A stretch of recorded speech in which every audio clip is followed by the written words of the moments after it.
Boa tarde, pessoal. Para os que vão chegando aí, sejam bem-vindos aos perfis do Sou BH. Começa hoje mais um ao vivo Sou BH para a gente falar um pouquinho do Dia Mundial do Rock e do show que o Humberto traz aí para BH. Mais uma vez, cidade que tradicionalmente o recebe muito bem. E para a gente é uma alegria grande esse casamento aí de timing, né? Falar de rock e ter o Humberto aqui numa data emblemática e com um espetáculo que geralmente, quando ele faz uma noite, lota uma noite, quando faz duas, lota duas. Depois a gente sugere para o Humberto ficar uma semana inteira aqui para a gente testar se ele enche a casa todos os dias. Então, para inaugurar, primeiro, obrigado, viu, Humberto? Pô, eu que agradeço o convite, é um prazer. Para a gente é uma alegria ter você aqui. Eu queria começar falando um pouquinho dessa relação sua com BH, justamente porque o jornalista, né, até quebrando um pouquinho esse protocolo, ele ou pesquisa um artista ou ele experimenta o espetáculo. Né? E a nossa equipe inteira já esteve em vários shows seus aqui em BH e é um fenômeno de intensidade, de presença e de envolvimento que é preciso ter talvez alguma explicação histórica para isso. Né? Por que BH te recebe sempre com essa intensidade toda? Pô, eu me pergunto sobre isso também, porque não houve nada assim de especial para que isso acontecesse, assim, nada premeditado. Até foi uma das poucas capitais pelas quais eu não passei com o primeiro disco, Longe Mais das Capitais. O primeiro show aqui foi com o Revolta Estudante, se não me engano, ou talvez até o Osso que eu digo. Mas, de fato, se criou uma identidade muito grande e eu fico muito feliz, porque eu sempre gostei muito não só da música mineira, a qual todo mundo se refere, mas da cultura mineira. Eu acho que o Minas assim, é quase o centro geográfico do país, mas é meio um centro cultural do país, né? Ele está equidistante da coisa mais exagerada do sul e do norte e da coisa do litoral também. E é um lugar onde eu sinto que as pessoas ouvem, não sei se com mais atenção, mas parece que as coisas aqui têm seu próprio tempo, né? Eu faço shows aqui e eu sinto que, independente da exposição que eu estou tendo em determinado momento, a reação das pessoas parece que elas vão pela sua própria cabeça atrás dos artistas que interessam a elas. Então isso me deixa muito feliz com essa relação tão próxima que eu tenho com o BH. E você mesmo fala sobre as suas várias facetas, né? Tem um lado que é de composição, então tem aquelas turnês que você se preocupa mais com a letra, com a profundidade do texto, mas tem também aqueles momentos em que você busca cantar com o pulmão, foca na coisa da vocalização, e tem os espetáculos que você pensa, assim, eu só não vi ainda a bateria, né? Fazer uma turnê tocando bateria, mas que os instrumentos falam mais alto. Esse atual momento seu é mais uma média desses três Humbertos ou ainda é um foco maior no instrumento? O que você traz em termos de propósito para esse show? É muito, muito louco, porque às vezes assim, as pessoas, às vezes, quase sempre têm uma visão mais nítida do que a gente está fazendo do que a gente mesmo. Às vezes é misterioso até para mim saber mixar esses vários elementos, né? O que eu notei de um tempo para cá é que era muita gente pedindo um disco de inéditas, né? Eu achava estranho porque eu não sentia dentro de mim uma necessidade tão forte, assim, de disco de inéditas. Uma coisa é quando tu começa, por 10 anos eu lancei um disco por ano, e discos muito intensos do ponto de vista da composição, né? E é natural que com o tempo vão faltando menos tijolos nessa parede, que tu demora um pouquinho mais, né? Mas de tanto ouvir isso, que eu me dei conta que o que estava acontecendo, na verdade, é o seguinte: esse prazer e essa excitação de estar compondo, às vezes ela é desviada, e por algum tempo foi desviada pela coisa dos livros que eu lancei, e mais recentemente pela coisa de montar trios, entendeu, cara? Porque tem várias facetas, tem o compositor, tem o letrista, tem o vocalista, tem o instrumentista, tem o arranjador, o produtor, mas tem uma coisa que pouca gente saca, que eu sempre gostei de montar grupos em minha volta, né? Por mais que seja um ato solo, assim, eu gosto de saber com quem eu estou tocando, de cair na estrada com quem eu gravei, né? E isso é um lance, para mim, é tão criação quanto escrever uma canção nova. Rearranjar uma canção antiga, recolocá-la no show, juntar Infinita Highway com Até o Fim, para mim isso é uma terceira composição, entendeu, cara? São duas músicas de tempos tão distintos e falando mais ou menos a mesma coisa, e elas casam tão bem no tom e no BPM. Então, a partir do tempo, essa distância que eu reconheço que existe, essa diferença do compositor, do instrumentista, do letrista, tudo vai se misturando e vai sendo uma coisa só, né? E então, por exemplo, rearranjar, fazer um set list, ensaiar, para mim é tudo criar hoje em dia, né? Eu adoro que seja assim, porque eu acho que as pessoas absorvem também sem fatiar, né? Então, eu acho que eu estou mais próximo hoje em dia das pessoas que me ouvem, da minha mente está mais parecida com a mente das pessoas que me ouvem do que jamais foi. Agora, o interessante é que esses trios têm uma responsabilidade a mais esse formato show, não sei se procede para o artista, né? Mas porque cada instrumento fica mais fácil de você identificar e, mais do que isso, o público e o artista ficam conectados com mais firmeza, talvez. O olho no olho ali é diferente. Se tem vários artistas, você tem, entre aspas, algumas fugas. Esse olho no olho do seu público hoje é mais especial do que lá atrás, quando você tem essa oportunidade de ver o que as pessoas sentem de imediato? Hoje eu tenho a impressão que, às vezes, eu olho no show e digo, caramba, acho que essas pessoas me conhecem mais do que eu próprio me conheço. Porque eu não fico refletindo muito sobre as coisas que eu faço, né? E tem gente que me acompanha há 20 anos, sabe? Então, é uma relação bacana, assim, às vezes parece que eu só tenho que relaxar. Não, relaxa e aproveita esse mar, assim, né? Para navegar. Eu sinto isso hoje em dia. É bem diferente de quando eu comecei, bem diferente. Mas o mundo é diferente também, a maneira como se ouve música é diferente, né? O espaço que a música ocupa na vida das pessoas é diferente. E o lance do trio, eu acho que é um nicho que eu achei, me sinto muito à vontade. E não é para todo mundo. De fato, assim, a música um tempo para cá foi, assim, essa coisa da parede de sons.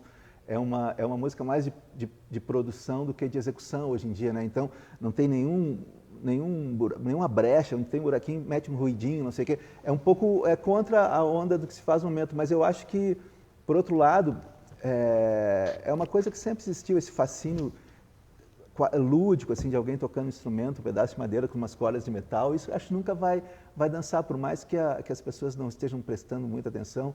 Tem muita gente que presta atenção, tanta versão que compensa os que não prestam atenção. E aumenta o frio na barriga, porque igual você está dizendo, né? 20 anos parece que os fãs que ali estão te acompanham, e em muitos casos não só parece, né? Como você e alguns outros artistas têm uma rara condição de atravessar gerações. Então, pelo que observo, vocês, Los Hermanos, algumas bandas têm fãs com camiseta. Aí depois o pai, o filho e todo mundo vestido de Gessinger, né? Então, isso para você desperta um frio na barriga maior, ou para você desperta um prazer maior ali, sentir que essa responsabilidade está viva na sua frente? Eu acho que desde o início eu desarmei essa bomba relógio, no sentido de que eu sempre tive a consciência de que essa coisa de ser um artista popular, às vezes pode desbancar para um lance meio autoritário, assim, de eu estou aqui no palco, eu vou ensinar vocês, né? Então, desde o início, o nome da banda, Engenheiros do Havaí, é um nome auto-irônico, assim. E acho que desarma, né, um pouco essa... E muitas coisas que eu escrevo também, eu acho que desarma essa tendência que se tem de achar que um cara, porque está cantando umas canções, sabe mais do que tu, né? Eu acho que desde o início eu deixei isso bem claro, então eu fico tranquilo, não me dá essa ansiedade, assim. E também as coisas que eu fiz na minha carreira, para quem vê de longe, não é uma linha reta, assim, entre dois pontos, porque a linha reta pode ser a mais curta, mas às vezes é a mais estéril também, né? Tem um monte de curvas e a maneira como eu toco minhas canções, às vezes recompondo elas, né? É uma coisa que é bem comum no mundo do jazz, assim, mas no mundo pop pouca gente... Talvez o Dylan faz isso bastante, né?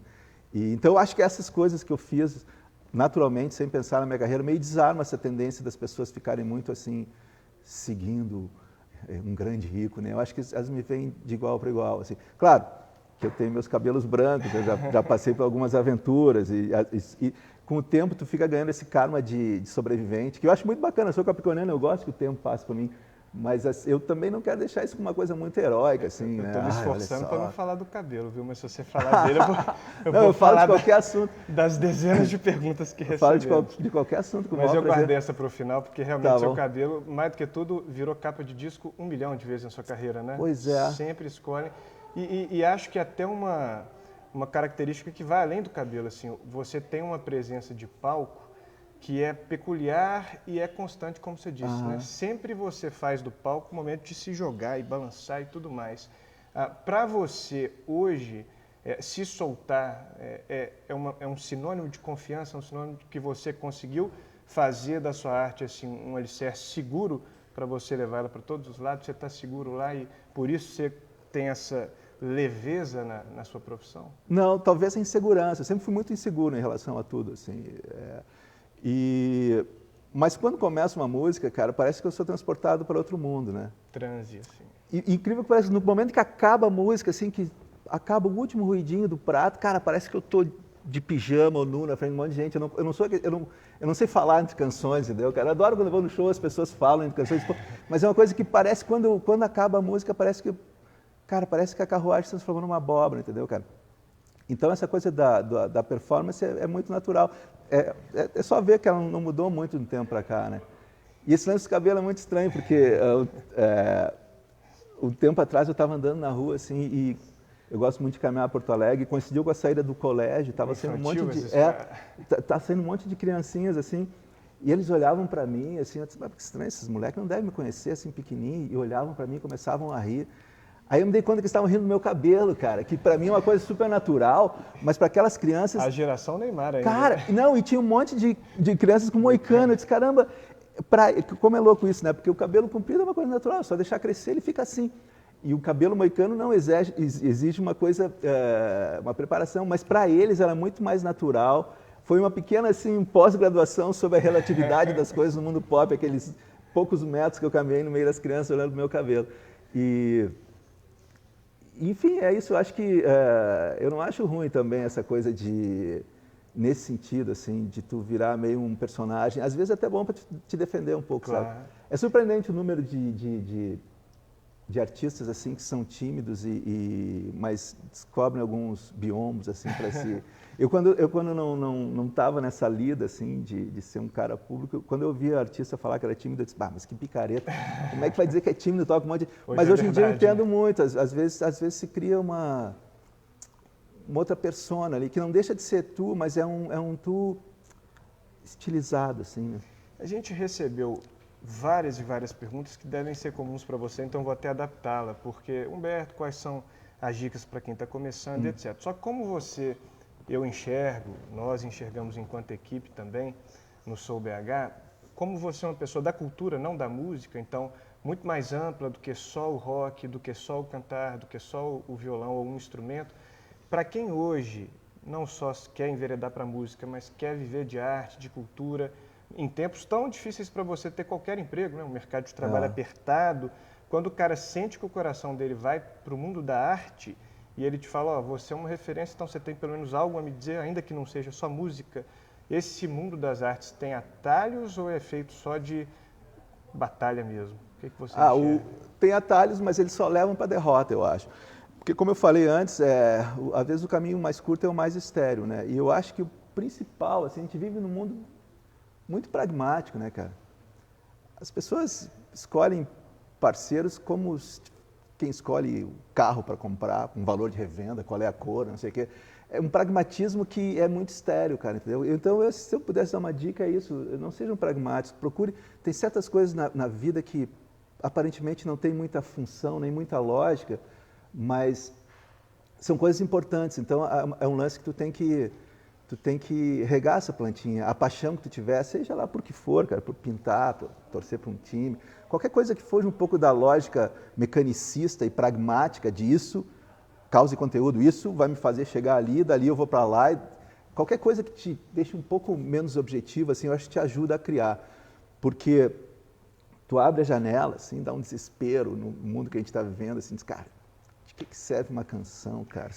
Se for muito pragmático, tu não vai fazer canção, cara, tu vai construir armas, sei lá, entendeu? Então, acho que a primeira coisa é desarmar essa arapuca do pragmatismo, da objetividade. Isso seria melhor, estaria tocando para mais gente, estaria não sei o quê. Cara, isso tudo, se tu for ver a história da arte, tanta coisa improvável acontece, cara. Se eu tivesse que escrever um livro, eu escreveria não dando dicas para a coisa acontecer, mostrando como eu fiz coisas teoricamente erradas no meu caminho e sobrevivi, cara, e adoro as cicatrizes que eu tenho, as marcas na canela, eu adoro elas, cara. Então é isso, eu acho que assim, para não ser muito específico, falar de música, quebrar, fugir dessa arapuca, dessa armadilha do pragmatismo e do objetivismo, sabe? E no Dia Mundial do Rock, né? A gente está nele e é curioso porque atualmente sua bio lá no Instagram, músicas inéditas, no Twitter, em outubro, né? E por falar em canções, não tem sido recorrente, ao menos no que se considera primeiro escalão do rock brasileiro, essa renovação. Poucos se mantêm compondo coisas novas e se reinventando. Eu acho que você faz um pouco dos dois. Você reinventa suas letras, reaproveita coisas lançadas por outros, faz novos projetos se relacionando e compõe letras que antes você ainda não tinha trabalhado. Então, eu me pergunto, você acha que o mundo de hoje ficou difícil para o rock porque sempre foi uma essência de escrita baseada na vida real? E hoje a gente é mais retirado da vida real, ou a gente mais se retira dela do que a gente se insere nela. Então, você acha que a tecnologia, de certa forma, prejudica o compositor, o que faz prejudicar um pouco o rock? Isso tem alguma relação? Por que o rock não está tão forte hoje? Não, acho que isso não, cara, porque tu poderias fazer uma canção, em vez de fazer tantas canções foram feitas para automóveis, né? Principalmente no rock americano, tu pode fazer uma canção para um aplicativo, né? Então, acho que o tema nunca vai faltar, cara. Enquanto a gente existir, ser humano precisa pensar sobre por que está aqui, por que está fazendo as coisas, né? Eu acho que o que acontece é que com o fim da indústria fonográfica, talvez, cara, a gente não se desse conta, mas talvez fosse a indústria fonográfica que fizesse a roda girar, às vezes, um pouco mais rápido do que deveria, né? Se instituiu que a cada ano um artista ia lançar um disco, depois 2 anos, mas assim, todo mundo só fala das mazelas, das coisas ruins que tinha a indústria fonográfica, mas talvez isso fosse mais positivo. Ela buscava a novidade, né? E talvez de uma maneira mais veloz do que as pessoas estavam precisando de novidade. Né? Por coincidência, eu estive viajando agora, fui ver 3 concertos de artistas em situação parecida. Assim, eu fui ver Sting, Mark Knopfler e Robert Plant, os 3 vindo de bandas consagradas e agora com a coragem de assumir novos caminhos e tal, mas a ele se coloca uma coisa que eu acho que se coloca a todo artista longevo, que é assim, como lidar, como mixar o seu catálogo com as novidades, né? Talvez as pessoas também, não sei se elas querem tanta novidade, entendeu? E não sei se é certo ou errado isso. Isso que eu estou falando sobre a coisa da velocidade da indústria fonográfica é uma coisa que eu tenho que pensar todo dia, cara, quando eu faço set list, assim. Eu penso, mas vem cá... Vai ser a síntese, né? E eu acho que talvez, às vezes, também não pode ser muito cerebral. Às vezes, tu tem que tocar o que tu está afim de tocar, né? E mudar durante o show, hoje em dia, cara, eu ensaio muito mais do que eu ensaiava, toco muito mais, gosto muito mais de fazer show, assim. Agora, para BH, pô, a gente está em estrada 2 anos nessa... Eu ensaiei para o show de BH, cara. Eu acho maravilhoso ensaiar. Engraçado que antigamente, sim, a gente... Músico tinha um certo orgulho de dizer que não gosta de ensaiar, né? Como atingir um status que eu não gosto de ensaiar. Cara, para mim, é tão bom quanto fazer o show, assim. E hoje em dia, tu tem que estar mais vivo. Antigamente, tu saía de Porto Alegre, tu sabia exatamente como ia ser recebido o show em outros lugares. Era proporcional à exposição que as músicas tinham em rádio e TV. Se tocou bem, todo mundo vai... Meio que os shows eram sempre iguais, meio que tu sabia. Hoje em dia, cara, é sempre uma surpresa. Tem uma música que, sei lá... Vazou um vídeo de tu tocando num programa de TV e ali é um hit local. Isso é tão bom. É como no início, onde cada show, cada início de música, em cada bar era uma insegurança. O que será que vai acontecer? Você aplaudido ou vou sair corrido desse bar? Então, eu acho que tem isso. Eu acho que, respondendo mais objetivamente, o tema nunca vai faltar e eu acho que é tão... Escrever uma música sobre aplicativo é a mesma coisa que fazer uma música sobre Mustang, por exemplo. Faça sobre o teu novo computador. O que muda é que, realmente, essa coisa dos clássicos, de tocar os clássicos... talvez seja uma coisa que tu tem que fazer mesmo, em vez de ficar te reinventando a cada ano, tentar fazer um mix de tudo que tu já fez com o que tu está fazendo, tu pretende fazer isso. Essa é a minha, se eu posso falar em estratégia, é essa, assim. Eu não quero viver só no passado, não quero viver só no futuro, eu quero fazer um mix. E esse mix é hoje à noite em BH, talvez amanhã seja outro, entendeu? Porque é um mix daquele momento, de como eu mixo tudo que eu vivi hoje. Que é como tu fala com as pessoas, tu encontra uma pessoa, cara, tu olha no olho dela, tu quer dizer tanta coisa, né? Tu quer dizer como foi a tua infância, ao mesmo tempo tu quer dizer como tu te vê como um ancião e como mixar tudo isso. Não pode dizer assim, esses primeiros 20 encontros eu vou falar da minha infância. Não, tu faz tudo misturado, né? E eu acho que show também é uma relação, por mais gente que tenha na plateia, é uma relação de olho a olho, de pessoa com pessoa. E até por falar nesse olhar para a obra, né? A gente recebeu muitas perguntas de engenheiros, de músicos, de canções, de discos, mas eu acho que a forma melhor que talvez você consiga fazer um balanço sobre o que que representa para você esse momento, eu acho que você tem sua filha, talvez vá ser vô, e quando o seu netinho perguntava, o netinho, né, poxa, que Engenheiros do Havaí, vovô? Escutei falar que era uma das maiores bandas da história do rock do nosso país. O que que representou para você em termos de sentimento, aquela fase ali? É orgulho, é gratidão? O que que você sente quando você pensa na síntese dos Engenheiros do Havaí? Pô, orgulho total, orgulho total. Muita gratidão, assim, eu acho que tem tanta gente boa, cara, tanta gente boa que não tem chance de atingir o público que eu atingi, entendeu? Então, eu acho que a gente tem que ter humildade, saber que tem um pouco de sorte envolvida, assim, de estar num momento histórico que as pessoas estavam a fim de ouvir aquele tipo de som. E trabalho, de seguir tão forte quando o momento histórico já não é mais esse, entendeu? Mas sem pragmatismo, né? Não, não. Trabalho no sentido de acreditar no que tem de mais forte esse ofício, essa arte, esse ofício, que é não ser pragmático, não ser muito objetivo, né? Que falta faz uma música como Infinita Raio? Nenhuma. Mas mudou o mundo meu e de muita gente essas canções, né? Essa coisa meio pouco difícil de definir na matemática. Mas muito orgulho, assim, dos engenheiros, do som pouco provável que a gente fez. Muito gratidão por ter encontrado pessoas muito habilidosas no meu caminho, né? Que cada uma deu uma cor especial a cada momento desse caminho. Agora, sempre tentando fazer com que a sombra do passado não esconda o sol que está brilhando hoje, entendeu, cara? Que é um risco, né? Quer dizer, é mais cômodo, assim, tu ficar, não, porque eu fiz isso, pô. E eu vejo, assim, muita gente da minha geração, agora menos, agora todo mundo caiu na real, mas até uns 5 anos atrás, muita gente da minha geração reclamando as novas gerações não têm letras legais. Cara, é outro mundo, não dá para julgar, entendeu, cara? E é um movimento pendular, às vezes é uma geração que se baseia muito na coisa da letra, aí vem uma geração que privilegia outras coisas, né? A geração posterior à minha, por exemplo, são músicos muito mais bons tecnicamente, talentosos até, né? A gente era meio faça você mesmo, cara. Eu estourou o primeiro disco com Edson de Ouro, a primeira coisa que eu fiz foi tocar baixo pela guitarra, uma coisa meio amadora até, mas no bom sentido, né? Nessa falta de pragmatismo. Então, eu acho que cada geração tem que responder às questões que o tempo apresenta a elas, e cada pessoa também tem que caminhar com o tempo. E antes da gente entrar para a reta final, Humberto, até convidar a gente com o Ao Vivo Sou BH, abriu para perguntas, né, nas diferentes redes sociais. Foi difícil escolher as melhores, né, mas a gente trouxe 2 fãs que têm colocações pertinentes do nosso ponto de vista. Vamos convidar de um em um. Aí pode vir Jordânia, se apresentar e colocar sua questão. Tudo bom, minha jovem? Tudo bem? Tudo ótimo. Prazer, Humberto. Prazer é meu. Tudo bem? Tudo ótimo. Pode ficar por aqui. Então, Humberto, prazer, meu nome é Jordânia. Minha pergunta para você é que no DVD do Engenheiros Acústico MTV, você apresentou assim para a gente a Clara, né, na música Pose, e eu quero saber se sua profissão influenciou na profissão dela atualmente, se ela optou por seguir a música, se teve alguma influência sua no trabalho dela hoje. Cara, eu acho que sim, mas não profissional. A Clara agora se formou em arquitetura e há 4 anos mora em Estocolmo, trabalha num escritório bacana de arquitetura lá. E mesmo quando ela participou do Acústica MTV, ela nunca quis assim fazer da música a profissão dela, o ofício dela. Assim. A música é uma companheira para ela e isso já me satisfaz. Assim. Eu nunca dei pilha também. Eu acho que na visão dela também, eu fico me pensando, o que será que música significa para ela?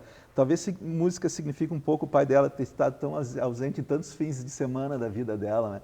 Enfim, ela nunca quis seguir a carreira. Quando participou do Acústica MTV, isso já era claro também. Mas eu fico muito feliz que ela tenha a música como companheira. E eu aprendo muito sobre música com ela. Agora a gente foi assistir o Bob Dylan junto, né? Foi eu, a Adriana e ela. E foram 3 relações completamente diferentes, assim. Ela achou um show um pouco engraçado, eu quase chorei de emoção. A Adri já ficou meio cabreira, assim, com a maneira como o Dylan está se relacionando com as pessoas.